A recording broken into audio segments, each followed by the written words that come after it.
Hi everyone, my name is Sayeth and this is my blog, and I'm here with the incredible Yaron Hallis from Monsieur Camembert. Hello, Sayeth. What a pleasure to have you. What is your favourite song to perform and why?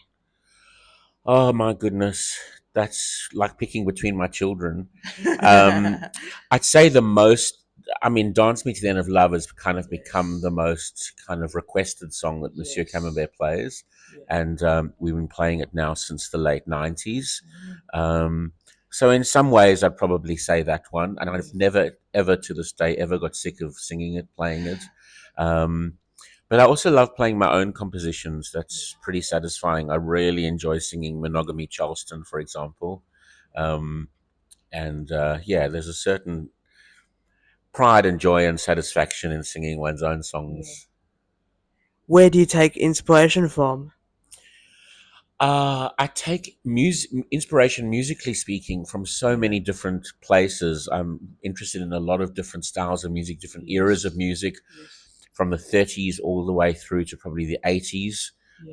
The 90s to me was when music started taking a terrible turn for the worse, with a few exceptions, but that's when I sort of stopped seeking out new music by and large, though I've certainly made some great discoveries in recent times, especially people that have played at either this venue or Camelot Lounge. But yeah, in terms of the eras of the music that I've been inspired by, certainly old swing music and klezmer and gypsy music that could go as far back as the 30s, 40s, 50s. I love the 60s and the 70s as genres. A lot of my favorites, my heroes are from the 70s. Um, the Qirkz is my all-time favorite band, and the stuff they were doing in the 70s is probably my favorite. But I'm a huge David Bowie fan. Queen, ELO, and all these bands were doing their greatest work in the 70s. But then in the 80s, there was also so much incredible stuff happening, which partly inspired Monsieur Camembert's 80s show, but also even just artists that probably wouldn't be part of that show, like Joe Jackson and Elvis Costello, were doing some pretty wonderful things in the 80s. Tell us about Qirkz. Well, Qirkz started in Sydney as an underground venue. It was the predecessor to Camelot Lounge, and it was an underground venue, as in completely illegal. We weren't allowed to do shows there. It was an old sewing factory. But I had this idea because I'd been collecting stuff for a long time. Whenever people visited my house that was in Leichhardt, where it was 4 bedrooms just crammed to the rafters, full of collectibles, people used to say, "This is it's amazing, but it's such a waste. Like, the public needs to see this. Can't you somehow open this to the public?" And of course, you can't really open a house to the public. So that's when I thought, well, imagine if I could find like some big industrial warehouse and display all these things that I've collected, and maybe even have my own shows, private shows there. Um, I fantasized about, maybe Monsieur Camembert could do like a Sunday morning champagne breakfast and invite all our fans, our mailing list, to come and see the show. Um, and so I found this warehouse in Marrickville, that we were able to completely transform into something very interesting and different and unusual.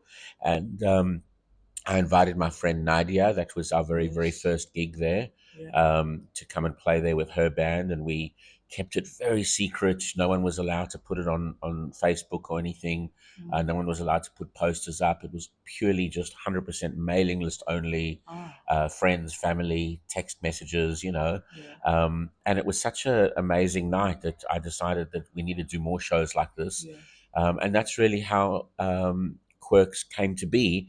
But then the funny thing is, in all that time, we never once did a champagne breakfast. It just, but we did. It just snowballed, and from getting one band, they all started off being my friends. The bands that played there, but then it's people heard about this very sort of strange venue in Marrickville that was really secretive and multi generational is a huge aspect of it. And in fact, even goes back to your previous question about what inspires me. What inspires me is to make music that transcends boundaries, boundaries of style and boundaries of age, so that kids could come with their grandparents, and they'd all feel welcome. They'd all feel like they're having an amazing time in a very interesting and hopefully amazing space.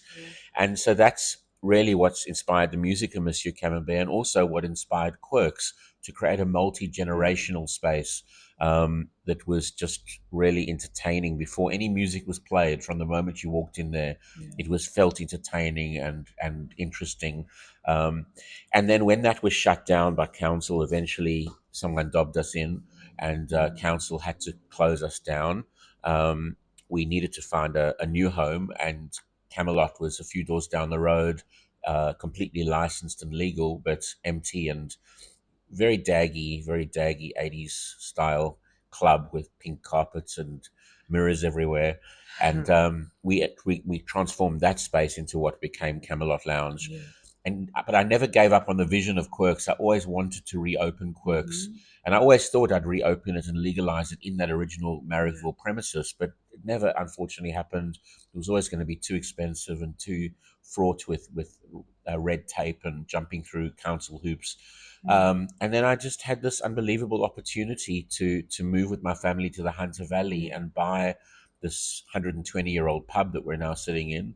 And it became clear very quickly that we were going to call it Qirkz, and that we were going to resurrect Qirkz, but in the Hunter Valley, in a completely legal environment, but in with the beauty. You know, the thing about the Marrickville place, it was an old, ugly warehouse, but we dressed it up.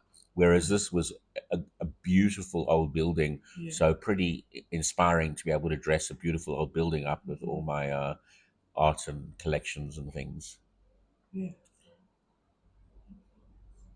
What do you guys have coming up at Qirkz and Camelot? Well, Monsieur Camembert is playing at both soon, as you know. I know you know the dates better than I do. But basically, the 28th of Feb is our next date at Camelot. And then we're going to be back here at Qirkz for my birthday, which is a day later. We'll be here on the 9th of May. And really looking forward to that. There's so many other great shows happening at Camelot and Qirkz. I wouldn't even know where to begin. But it's there's a lot of dates we still need to fill at Qirkz. So I've just started trying to put the 2026 calendar here at Qirkz together. But I only want to put on stuff that I feel passionate about, or that I feel will really excite the people that live in this area. Whereas Camelot, we get to throw the net a lot broader, because it's been established for 15 years, whereas we're still the new kid on the block here at Qirkz. Thank you so much, Yaron. Cheers, Sayeth. Thank you.